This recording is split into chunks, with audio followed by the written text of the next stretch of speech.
Sous les projecteurs, une nouvelle série de balados produite par Culture Lanaudière. Ici Audrey-Anne Gingras. Cette nouvelle série de balados met en lumière les Grands Prix des Jardins de la Culture et les gens exceptionnels qui entourent le gala. Pour cette saison, notre animateur n'est nul autre que Ghislain Dufresne.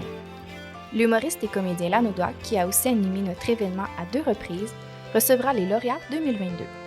Sous les projecteurs, c'est aller en profondeur dans ce qui n'a jamais été dit. Bonne écoute!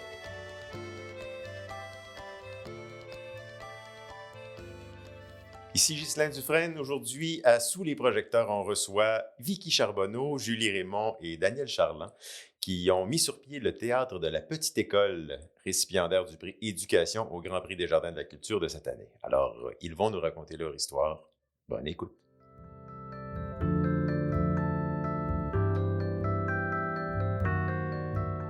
Commençons peut-être avec, comme vous faites, ce que je comprends, c'est que vous faites une pièce de théâtre que vous avez mise sur pied. Donc, vous faites aussi du théâtre, toutes les trois? Oui. Oui. Moi, je ne joue pas dans la pièce, mais je vais laisser parler Vicky et Julie du projet. Comment est venue l'idée du projet? Après ça, j'ajouterai ma contribution. Excellent. Alors, allons-y comme ça. Bien, nous, alors, on est 2 enseignantes maternelles qu'on avait observé vraiment. On a accès à la culture à l'école en allant à des salles de spectacle, mais bon, il n'y a pas d'autobus, on n'a pas de sous pour y aller. Alors, on s'est dit, tiens, on va faire venir la culture à nos élèves. Et là, avec la pandémie, en plus, c'était la belle occasion. Mm-hmm. On a toutes fait partie de troupes de théâtre. C'est un volet vraiment, là, le théâtre qui nous intéresse toutes les trois. Puis là, on cherchait à offrir quelque chose pour les tout-petits, parce que généralement, on fait des spectacles pour tous âges. Là, on voyait bien qu'avec nos tout-petits, là, les émotions, reconnaître les émotions chez l'autre, essayer d'exprimer ses émotions, c'était plus difficile. Alors, on a demandé à notre amie Danielle de nous écrire un texte, parce qu'il faut savoir qu'elle est aussi autrice. Okay. Donc, elle nous a écrit un très beau texte sur ce sujet-là, une super histoire là, qui s'adaptait très bien aux tout-petits, qu'on a décidé de mettre en scène rapidement pour offrir au moins à nos élèves de notre école. Durant la pandémie, on pouvait, là, en petite bulle classe, l'offrir à nos élèves. Oui. Puis par après, bien là, on voulait aller dans d'autres classes avec une si belle pièce, là, aller dans d'autres écoles, l'offrir à d'autres élèves aussi. Alors, ça fait boule de neige depuis. Okay. Et puis, on essaie là, de mousser notre affaire pour aller dans d'autres écoles, dans d'autres milieux, dans des salles de spectacle peut-être. Donc, Puis comme vous étiez enseignante, vous pouviez vous promener d'une école à l'autre, c'était ça le... Bien, au départ, la première fois qu'on l'a fait, c'est en 2020, quand il y avait les histoires de bulles classe. Donc, oui. Personne ne pouvait mettre les pieds dans l'école, mais nous y étions. Mm-hmm. Donc, on avait monté le spectacle, Vicky et moi, et on travaillait les soirs là, à monter tout ça. On l'a d'abord présenté à chacun des groupes dans notre école. Et l'an dernier, qui était en 21-22, là, on a pu aller le présenter dans d'autres écoles de Lanaudière. Donc, ouais, c'est comme ça que ça il faut dire qu'on a une gentille directrice qui accepte de nous prêter à d'autres écoles moyennant une organisation scolaire là, d'échange de libération, mais d'aller dans d'autres commissions scolaires, pour le moment, c'est pas possible pour nous. Donc, on travaille là-dessus. Ça va venir un jour. Okay. Vous êtes dans la commission scolaire? Des Samars. Des Samars, OK. C'est quand même une grande commission scolaire, on s'entend. Choix d'école. Vous pouvez vous promener pas mal. Oui. Puis comment, est-ce que c'est le bouche à oreille qui a fait que les autres écoles vous ont connu? Comment ça a fonctionné? Ça a fonctionné beaucoup par le bouche à oreille parce qu'au départ, on l'avait fait pour nos élèves et là, on a publicisé ça sur nos réseaux sociaux. Donc, évidemment, on connaît plusieurs autres enseignantes et c'est un besoin là, vraiment qu'on remarque qui était là avant la pandémie, mais qui a peut-être été accentué lors de la pandémie. Là, la gestion des émotions des tout-petits, c'est vraiment un enjeu qui est majeur. Mm-hmm. Et on est plusieurs enseignantes, surtout au préscolaire, à travailler ce thème-là, développer les habiletés sociales. Donc, partir de la culture, partir du théâtre pour aborder cette thématique-là, il y a plusieurs enseignantes qui le travaillaient en classe puis qui voyaient là une belle opportunité de lancer la thématique dans leur groupe. Donc, c'est comme ça que c'est parti. Parce qu'avant, c'était probablement des pièces qui allaient vous rencontrer directement dans les écoles ou vous sortiez dans des théâtres pour aller voir des pièces? C'est plutôt compliqué de faire venir des spectacles dans les écoles parce que les subventions gouvernementales sont très nichées. Donc, il faut aller dans une salle de spectacle pour voir. Alors là, on va réussir à avoir une subvention gouvernementale. Okay. Le problème qu'on a actuellement, c'est le transport. On n'a pas d'autobus pour s'y rendre. On a la subvention. Donc, quand on veut faire venir les artistes à l'école, s'ils sont dans le répertoire culturel, ça peut être possible. Quand les artistes ne sont pas dans le répertoire du ministère, alors là, là, l'école doit faire des levées de fonds, c'est ça, monter des c'est campagnes compliqué. de financement. C'est plus lourd de faire venir des spectacles dans les écoles. Or, c'est une solution qui nous apparaît vraiment intéressante parce qu'on perd pas de temps de transport. Les élèves sont déjà en classe. Donc, on va voir le spectacle, on vient en classe après. Nous, quand on part de Saint-Calix, aller voir un spectacle au théâtre Gilles Vigneault, ça nous prend 45 minutes, 1 heure de transport, 40 minutes de spectacle et la même chose pour Revenir, ça n'a revenir. pas de bon sens. Donc, pour nous, d'aller directement dans les écoles, c'est sûr que c'est intéressant et pour les enfants et pour les enseignants qui ne perdent pas de temps de classe, en tout cas beaucoup moins. Puis vous êtes capable de faire votre pièce directement dans la classe ou vous vous retrouvez dans un On gymnase s'adapte. ou... Un peu partout, disons, on s'adapte. Il y a plusieurs écoles qui nous appellent. On a déjà joué directement dans une classe, dans un gymnase. Il y a plusieurs écoles qui ont accès à d'autres locaux à côté qui sont prêtés par la municipalité. On s'adapte vraiment. On peut faire notre spectacle pas mal n'importe où, je vous dirais. Bon. J'ai lu un peu avant de vous rencontrer, puis là, je voyais que vous avez fait un décor quand même qui est assez... qui n'est pas nécessairement volumineux parce que vous le transportez vous-même. J'ai déjà vécu ça aussi. Mais c'est pour donner le côté professionnel de la chose puis avoir un décor vraiment... Oui, on est chanceuse parce que le conjoint de Julie travaille en art visuel. Il nous a fabriqué un super décor qu'on transporte avec, je ne sais pas comment appeler ça, des tuyaux. Là. En tout cas, on arrive à monter ça rapidement. Ça se transporte très bien dans nos voitures. On a eu la chance aussi d'avoir un peu de sous de notre école pour acheter de l'éclairage. Donc, on a vraiment quelque chose d'assez...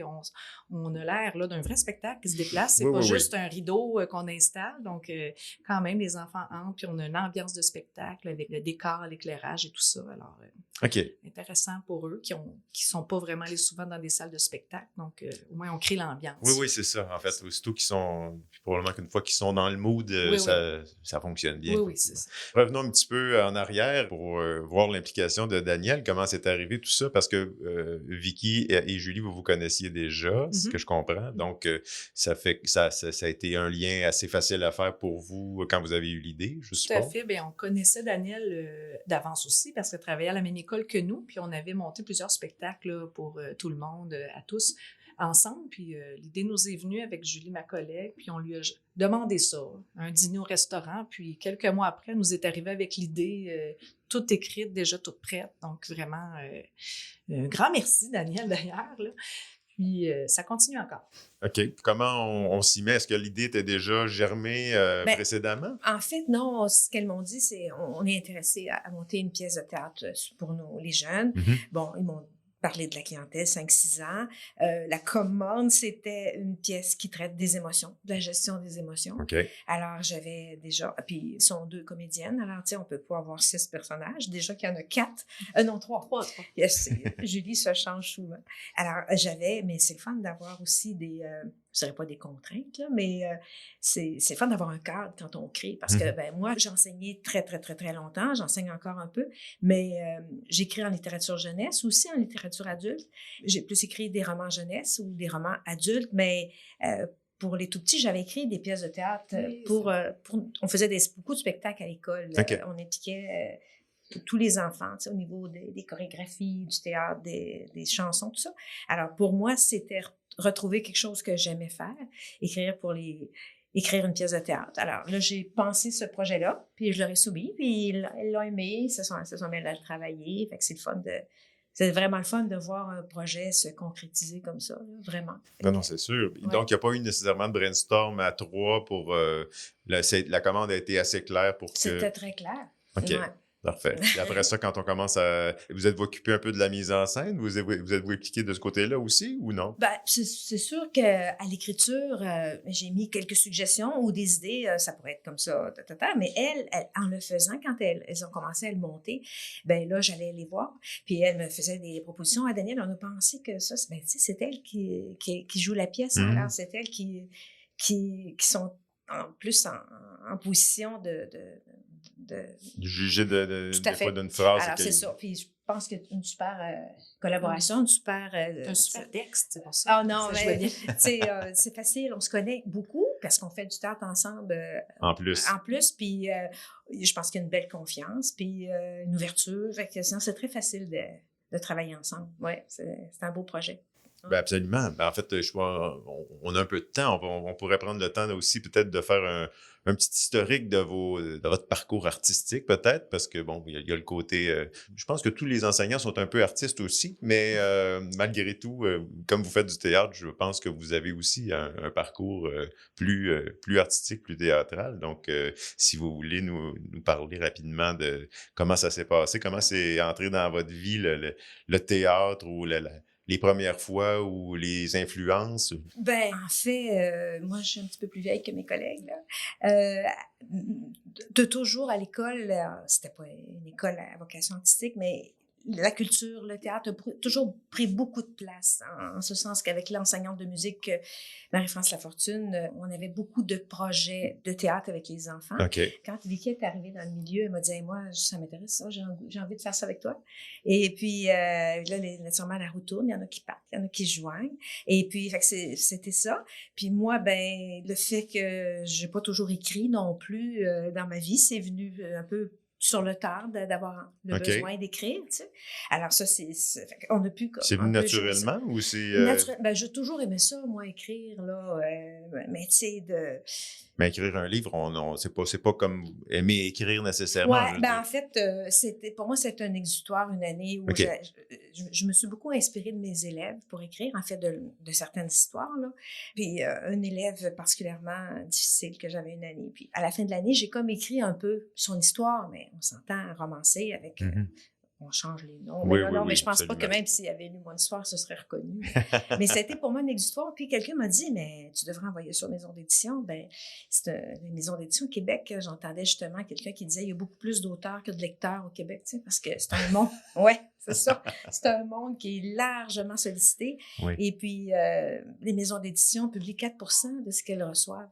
Alors, c'est pas, il tire pas au sort, là, mais c'est de tomber avec l'histoire qui tombe bien. Avec la mission de la maison d'édition. Tout à fait, la ligne éditoriale. Alors, j'ai eu la chance d'être publiée. Puis après ça, ben, quand il y en a qui est publié, ben, après ça donne envie d'en écrire d'autres. J'ai été privilégiée d'être publiée quand même à plusieurs reprises. Hein, fait que c'est ça. Mais malgré le fait que c'est sûr que d'avoir une version papier de ce que tu as créé, c'est bien le fun. Mais c'est tout autant stimulant de voir une pièce qui est jouée puis à répétition. Ça fait plusieurs, tu sais, ça fait 2 ans que ça roule. Puis il y en a même une qui, pour un public plus vieux, qui va suivre éventuellement. Là, qui est en cours. C'est juste qu'elle travaille à temps plein, qu'elle font du théâtre. C'est ça, cette histoire-là. Qui ont des enfants puis une famille, hein, qu'à un moment donné, c'est de caser tout ça. C'est assez gigantesque comme tâche. Oui, merci de nous ouvrir la porte, Daniel, parce que oui, on voudrait bien préparer une autre pièce écrite justement par Daniel. Cette fois-ci, la commande qu'on lui avait demandée, c'était pour les plus vieux, le 3e cycle, donc 5e, 6e année, au sujet de la différence. Donc, c'est écrit un très beau texte encore. Il nous manque juste un peu de temps. Ah oui, OK. On est déjà dans les répétitions. Oui, puis, c'est ça. Oui, wow. On a eu d'autres commandes aussi. Ça, c'est un travail pour l'éducation sexuelle. Nos collègues du 3e cycle et des autres niveaux sont un peu pas pris avec ce problème-là, mais sont pas toujours à l'aise. Fait qu'on nous a demandé peut-être de penser à des petites capsules. Donc, ça aussi, c'est en cours, mais encore là, le temps nous manque. Non, mais c'est intéressant. C'est sûr que le médium est intéressant pour être capable de passer un message sans que les jeunes s'en rendent compte trop. À un moment donné, ils font comme, tu sais, moi, ça, je connais ça. Oui, c'est ça. C'est ça.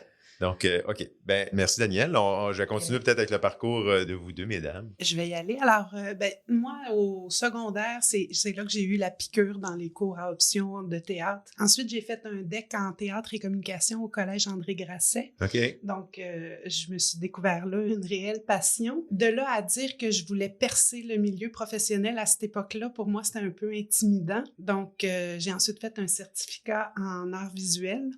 Okay. Et ensuite, je me suis dirigée pour faire mon baccalauréat en enseignement. Et parallèlement à tout ça, mon emploi étudiant, c'était d'être professeur de danse. Donc, j'enseignais la danse à des enfants de 3 ans à 17 ans, que ce soit le ballet classique, le ballet jazz qu'on appelait à l'époque. Je ne sais pas si on appelle ça encore, c'est comme ça.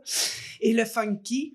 Donc, tout ce qui est le côté artistique a toujours été une seconde nature pour moi. Puis, je me déplaçais beaucoup dans les écoles de la Naudière, parce que je cherchais à me rapprocher de la maison.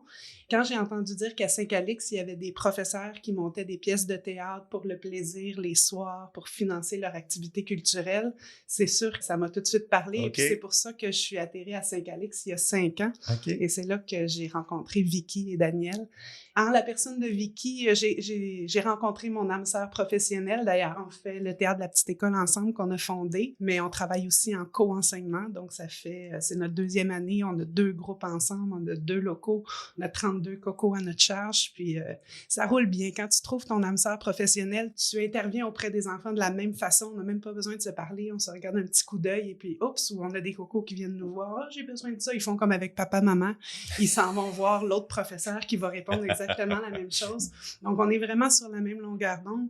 C'est stimulant. Puis, c'est là qu'on a eu l'idée de partir ensemble le théâtre de la petite école parce qu'on voyait un potentiel en passant par la culture d'aller chercher nos cocos au départ. Puis tant mieux là, si ça répond à la commande. Pour les autres enfants, là, je pense qu'on est rendu environ 1000 enfants là, qui ont vu le spectacle dans la Nodière. Donc, on est super contente. Là. Le mandat qu'on s'était donné au départ, on l'a réalisé. Donc, on est très fiers de ça. Ben, je comprends. Vicky? Oh, de mon côté aussi, ça date du secondaire. Je voyais tout le monde monter sur scène, puis j'avais donc le goût, mais j'étais beaucoup trop gênée à l'époque. Puis c'est une amie qui m'a convaincue, encore là, des troupes amateurs, rien de professionnel, mais on avait du plaisir de pouvoir être sur scène, incarner quelqu'un d'autre. Ça, j'adorais ça. Puis tout au long, là, cégep, université, j'ai fait partie de troupes amateurs avec des gens que je connaissais. Tout ça, on a monté toutes sortes de spectacles, comédies. Puis quand je suis arrivée à l'université, ben là, on a stoppé les projets, beaucoup trop de travail à faire et d'études. Mais j'ai repris ensuite après avoir eu des enfants et c'est là moi aussi que j'ai rencontré Danielle. Elle montait à l'école où je travaillais des spectacles pour les tout petits qu'elle écrivait elle-même. Puis je dis oh là là, ça c'est dans ma branche, ça me tente.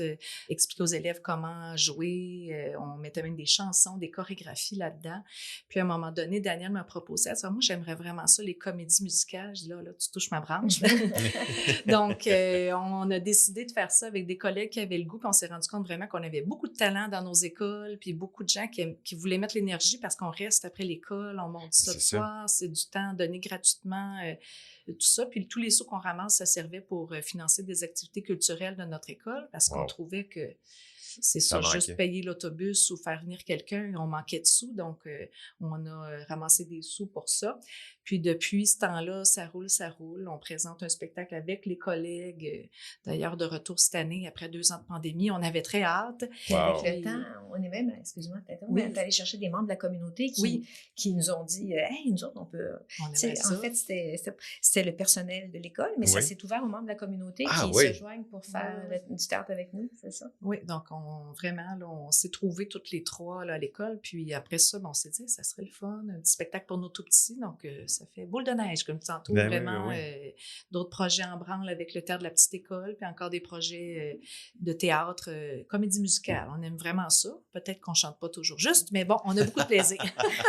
Non, en même temps, ça permet aussi de créer des liens entre les professeurs, puis même la communauté, d'après ce que je vois, là, fait que c'est super intéressant. Il y a des enseignants même qui nous disent, bon, on se le cachera pas, les journées sont parfois difficiles, de venir faire un petit tour, chanter 2-3 chansons le soir, s'amuser avec les collègues, vraiment, ça leur donne un coup de pouce là, pour passer au travers de leur semaine. On se le fait dire souvent. Assurément, assurément. C'est un beau projet.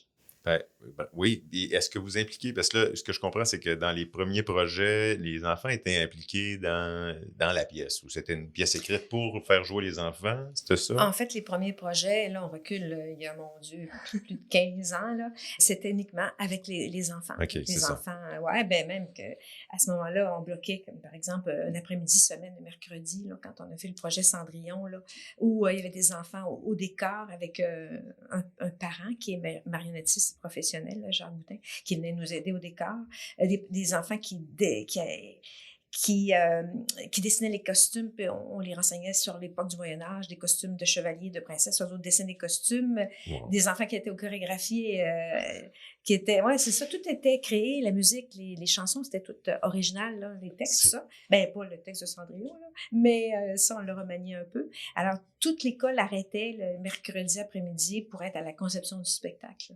Puis après ça, ben, les années subséquentes, c'était pas toujours possible, bloquer un après-midi. par semaine. C'est ça. Et là, on y allait plus, les profs qui ont envie de s'impliquer, toucher un volet de la préparation du spectacle. On est allé plus au niveau des volontaires. Parce qu'on peut pas toujours... Et après ça, il y avait beaucoup d'enfants, Puis on s'est dit, on va faire des projets avec des grands qui vont impliquer des enfants. Alors, on a fait Mary Poppins, on a fait Annie, la petite orpheline, tout ça.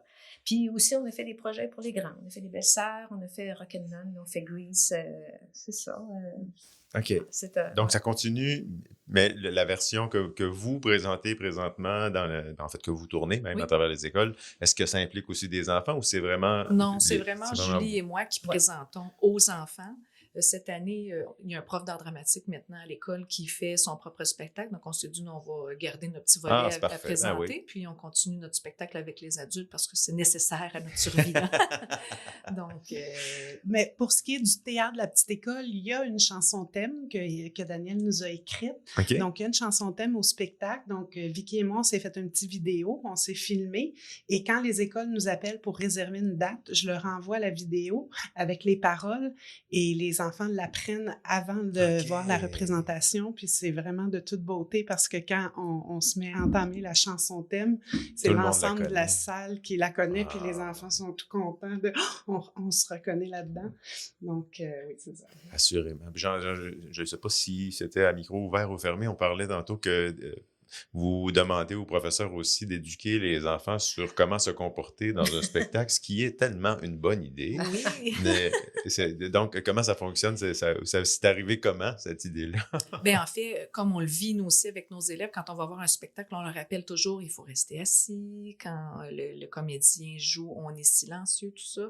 On le sait, là, que les enfants ont vraiment envie de parler, jaser entre eux. Puis notre spectacle est quand même assez interactif. On leur pose des questions parfois, mais là, on veut pas qu'ils parlent tout le temps. Donc, on demande aux enseignants, avant de nous recevoir, pouvez-vous avoir une petite discussion avec vos enfants? Comment on fait quand on va voir un spectacle? On doit être assis, on doit être silencieux, il faut être à l'écoute.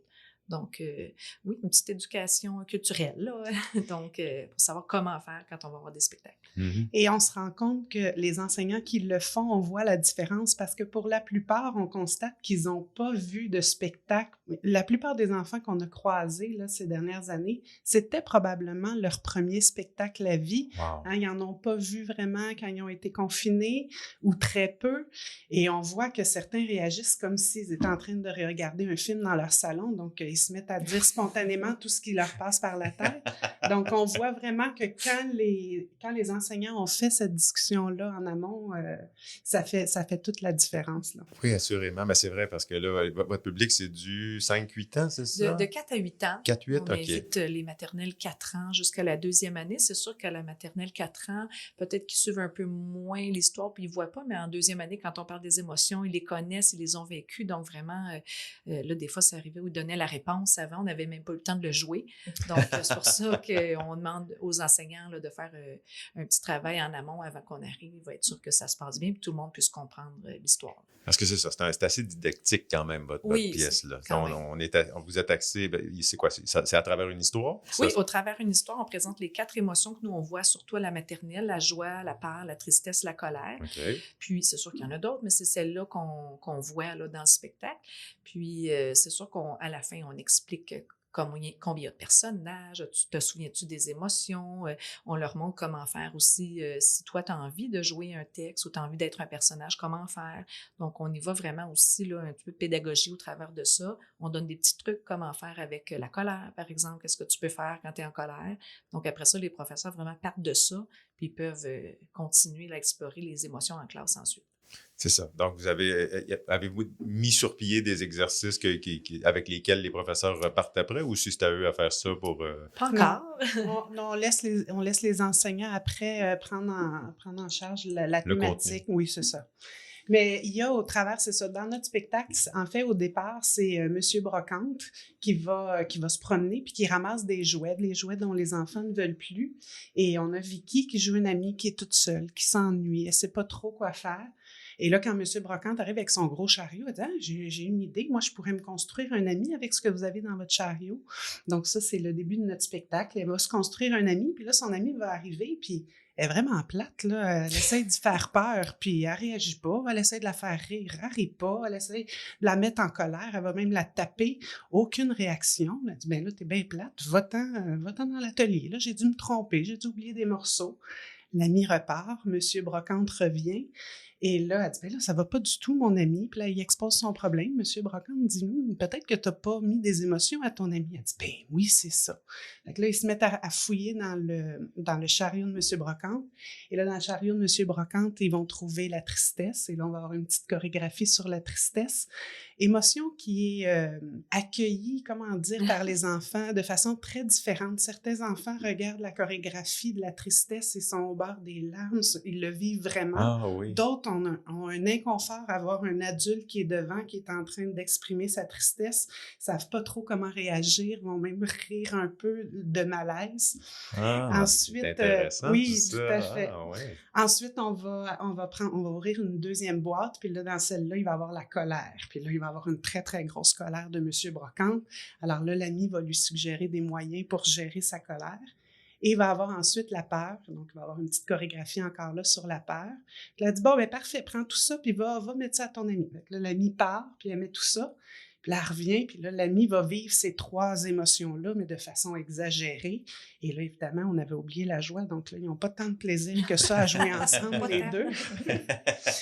Et finalement, l'ami construite va repartir, Monsieur Brocante va revenir, et là, les enfants vont dire, mais oui, mais vous avez oublié la joie. Je dis, mais oui, c'est vrai, pourtant, on a oublié la joie. Donc là, quand on revient avec la joie, on va faire une petite chorégraphie de joie aux enfants. Et puis... ça fonctionne avec la joie. Tout fonctionne, et là, beau. tout le monde est heureux. Ouais. Puis l'enseignement, quand les enfants repartent, est-ce que vous sentez que ça... Ils ont bien compris, ils repartent avec Les enseignantes nous en reparlent, puis oui, vraiment, là, ils ont saisi ça. Puis souvent, ils nous disent, les enseignants, on reprend vos petits trucs, surtout pour la colère. C'est l'émotion là, à 4-5 ans qui est la plus difficile à gérer, disons-le. Donc, ils reprennent nos trucs en classe, tout ça. Les enfants en parlent vraiment beaucoup ensuite. Donc, on ose espérer que ça a été assimilé. En tout cas, on le travaille ensuite en classe, nous aussi, de notre côté. Les enseignantes aussi, de leur côté. Donc, on pense que oui. Mais quand...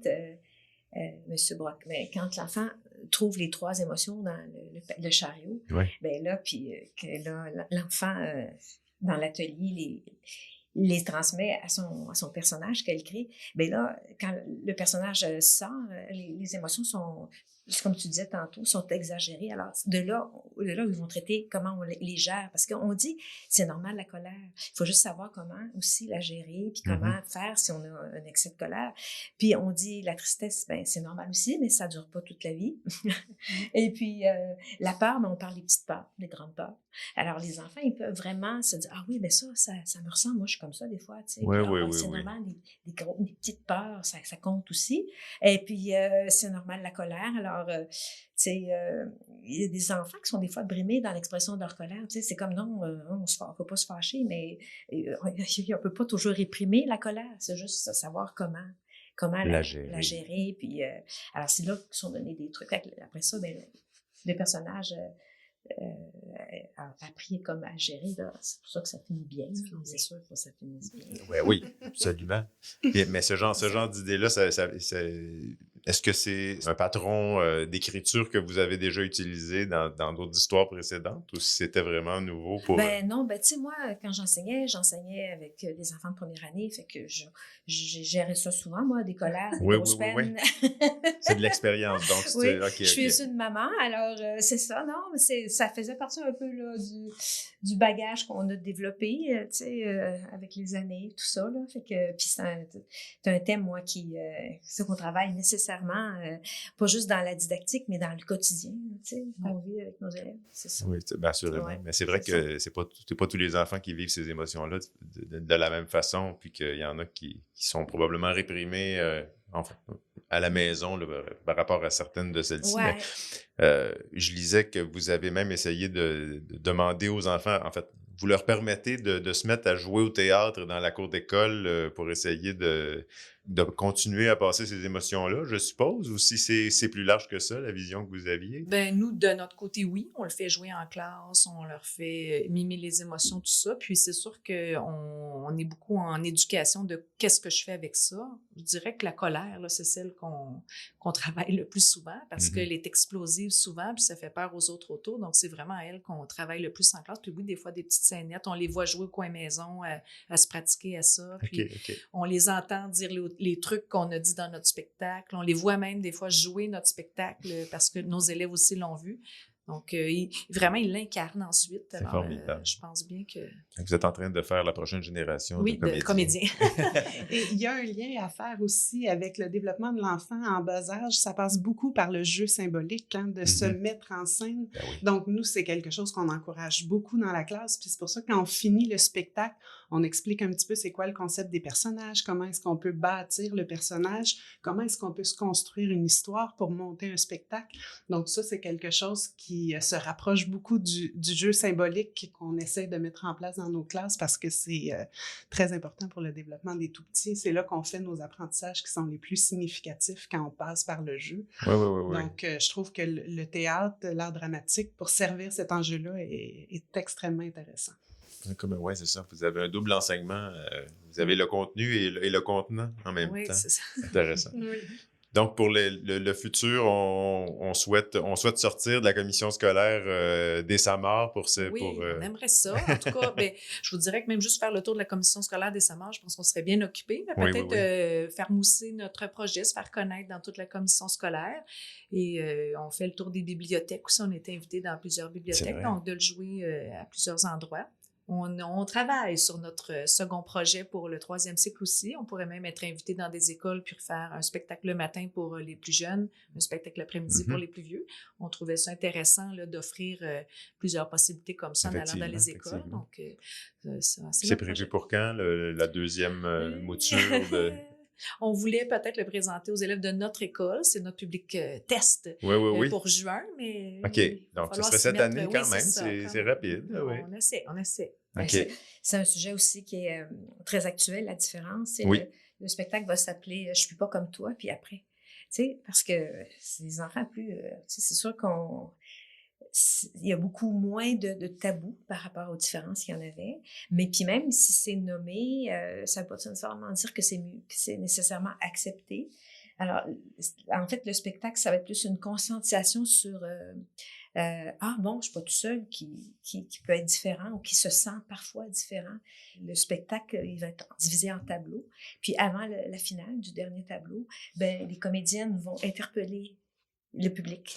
Là, ils enlèvent leurs accessoires de comédiens. En fait, c'est très minimaliste comme costume. Puis là, ils vont, avec la présence de personnes ressources comme la TES de l'école.